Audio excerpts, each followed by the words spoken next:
Welcome sa Dries TV. Kung interesado ka sa ganitong news, huwag kalimutang isubscribe ang ating YouTube channel. Maraming salamat! Welcome po ulit sa ating panibagong update tungkol kina Kim and Paolo Abilino. Sa bawat update natin, tatalakayin natin ang mga pinag-uusapan sa mundo ng social media tungkol kina Kim and Paolo Abilino. Kaya naman kung hindi pa po kayo nakasubscribe dito sa ating channel nako, i-click nyo na po yan and isama nyo na din ang bell button.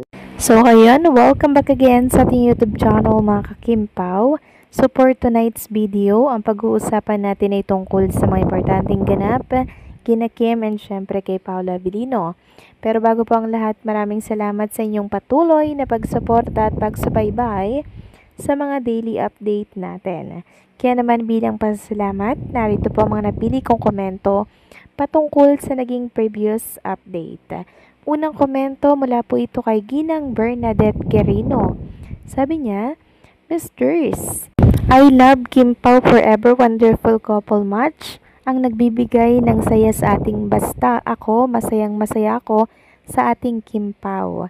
So, suportahan ko sila hanggang magkaroon na sila ng anak. Lagi ko silang pinagpipray na ingatan lagi. I-comfort lagi ni Lord ang ating Kim Pao, ano man ang kanilang ginagawa. Dahil nagbibigay sila ng saya at sigla sa atin. Thank you Lord, thank you Miss Dries. God is faithful sa ating Kim Pao. God bless us all. So yes, Ginang Bernadette Quirino. Si Kim and Paolo Abilino ang nagbibigay ng saya sa ating lahat. Yun bang makakita lang tayo ng video ni Kim and Paolo, tapos picture nilang dalawa, buo na yung araw natin. Basta makita nating masaya sila, magkasama sila together, 'di ba? Yun lang, simpleng ganun. Sobrang laki ng nagagawa sa ating buhay, 'di ba? Nakasiyahan. Sobrang nakaka-good vibes. Kaya nga tayo, pag di natin nakikita si Kim and Paolo Abilino na magkasama, para bang may kulang, no, mga kakimpaw? Lalo na ngayon na nasa third cycle na sila ng taping. So, hindi na natin sila madalas makikita unless matapos na po yung taping nila dyan sa Cebu. Tsaka lang natin sila makikita. Pero ngayon, konting adjustment for Kim and Paolo Abilino. Nakakamiss. Pero syempre, para ito sa project na inaalay po ng Kim Pao sa ating lahat. Na kung saan talagang pinagagandahan nila, pinaghuhusayan po nilang mabuti para mas maging masaya ang lahat ng Kim Pao fans. And hopefully, magustuhan nga po ng lahat etong Di Alibay na mas matindi pa po sa linlang.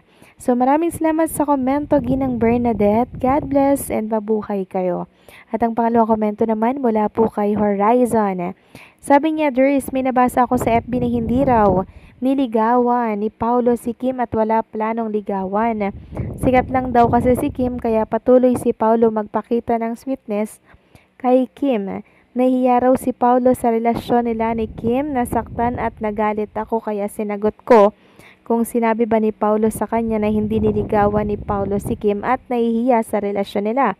Pagkatapos daw ng The Alibay, doon malalaman na walang Kim Pao. So, eto lang yung masasabi ko dito mga kakimpaw sa komento ni Horizon sa nabasa niya po. Sinong nagsabi niyan sa nag-post niyan sa Facebook? Kasi hindi yan sasabihin ni Paolo Abilino. At isa pa, hindi tayo maniniwala sa mga sabi-sabi lang. Kasi ang naniniwala sa sabi-sabi, walang bait sa sarili. And syempre, isa pa mga kakimpaw, kilala natin si Kim and Paolo Abilino, 'di ba? Kung kilala natin silang dalawa, yung relationship na meron sila, hindi tayo maniniwala diyan. Tatawanan na lang natin yung ganyang komento. At eto pa, kung hindi nanligaw si Paolo Abilino, mga kakimpaw, at kung walang Kim and Paolo Abilino, magre-regalo ba si Paolo Abilino ng worth of 1 million na bike kay Chinita Princess? Isa pa, kung walang Kim and Paolo, sasama ba si Chinita Princess sa manpulo ng silang dalawa lang ni Paolo?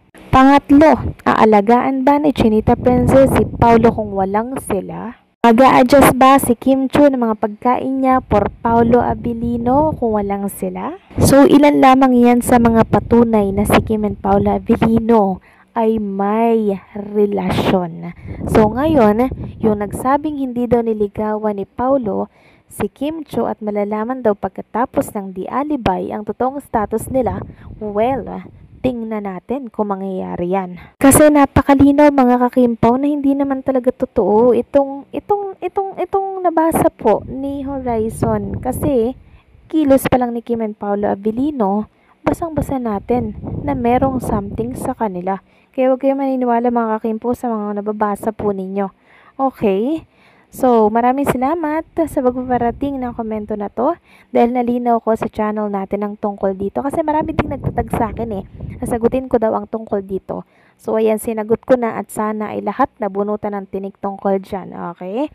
So, eto na nga, pag-usapan na natin mga kakimpo, mga balita na nakalap natin sa gabing ito at unahin na nga nating pag-usapan ng tungkol dito kay Kim and Paulo Abilino pakarating po ng Cebu. So eto mga kakimpaw, sabi nga dito sa post, nasa Cebu na ipinagtimpla agad ng kape si Mrs. So ayan, sobrang maalaga si Paulo. Pinagtimpla daw po agad ng kape ni Paulo si Chinita Princess kasi nga po hindi maayos ang pakiramdam ni Kim Cho. Meron pong lagnat, kaya todo alaga si Paulo Abilino. So ano yan, paka-explain kung walang Kim and Paulo Abilino, 'di ba? Alagaan pa ni Paulo Abilino ng ganyan si Kim Cho kung walang sila?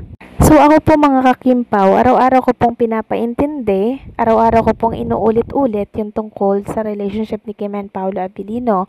Para nang sa ganon, pag minabasa po kayo mga fake news, patawanan nyo na lamang, tapos deadman nyo na lang, 'di ba? Kaya once na may nabasa po kayong mga alam nyo na fake news, deadman nyo na lang kasi alam nyo ang totoo. Mas kilala nyo po si Kim and Paulo Abilino kesa sa nagkukwento po nung tungkol doon. 'Di ba? So ganun lang po 'yun, ignore, scroll down, ignore at wag nang mag-engage pa, okay? Next topic naman, pag-usapan natin ang tungkol kay Paulo Abilino, ang lalaki na talaga naman pong pinaghahandaan ang pag-aalok ng kasal sa isang babae. Kung baga ipinag-iisipan niya pong mabuti yung pagpapakasal. Sabi nga dito sa isang post, mas gusto ko yung lalaking bago mag-alok ng kasal, aware siya sa mga kakulangan niya bilang tao at willing mo nang ayusin kasi baka maging dahilan para hindi mag-work yung marriage eventually. Yun ang maturity, hindi yung papakasalan, then sasabihin nagkamali siya. So yes, ganito po si Paulo Abilino mga kakimpaw. So sabi po ni Paulo Abilino sa isang interview na parang ayusin niya muna yung sarili niya, di ba, babaguhin niya muna yung mga pwedeng makasira sa relationship. And tingin ko naman, yun po yung process ni Kim and Paulo Abilino bago sila bumukod, bago sila mag-settle.